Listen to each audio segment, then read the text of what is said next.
राष्ट्रपति महोदया ने कहा कि ये देश के इतिहास में 60 साल के बाद ये पहली बार एक घटना हुई है जब लगातार 3 बार किसी प्रधानमंत्री को स्पष्ट बहुमत प्राप्त किया हो। और जिस समय महामहिम राष्ट्रपति महोदया ने ये शब्द बोला था, हम सबको ध्यान है, सबसे अनेक विपक्षी सदस्यों ने अपनी अपनी सीट पर आवाजें करते हुए इसका प्रतिवाद किया था।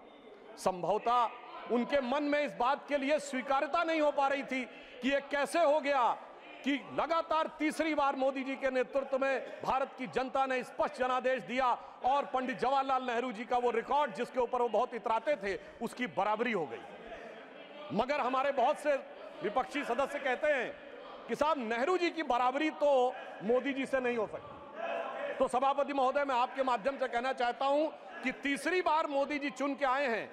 और ये मैं भी मानता हूं कि नेहरू जी और मोदी जी में बराबरी नहीं हो सकती, इसलिए तीसरी बार आने पे मैं सिर्फ 3 बिंदु दूंगा जिस पर हम मानते हैं कि नेहरू जी और मोदी जी की बराबरी नहीं हो सकती। नंबर 1,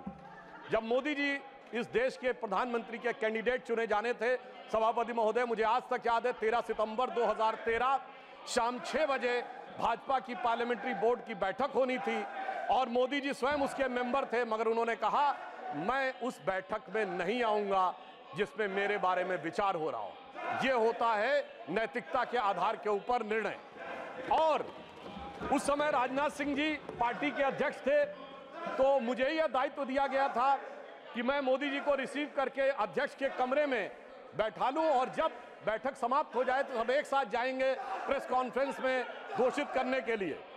और महोदय, पूरा पार्लियामेंट्री बोर्ड एक मत था, सारे कार्यकर्ता एक मत थे और पूरा देश एक मत था और तब प्रधानमंत्री के कैंडिडेट मोदी जी घोषित हुए।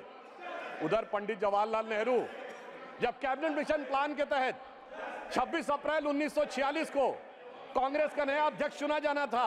और उसके लिए कांग्रेस वर्किंग कमेटी की बैठक होनी थी और 20 अप्रैल को मौलाना आजाद को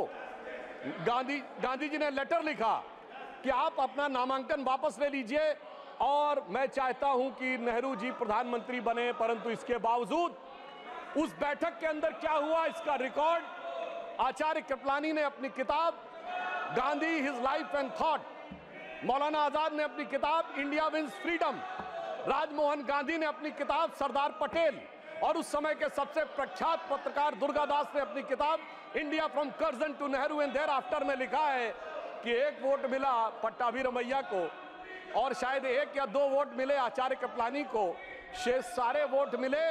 सरदार पटेल को और 0 वोट मिले जवाहरलाल नेहरू जी को।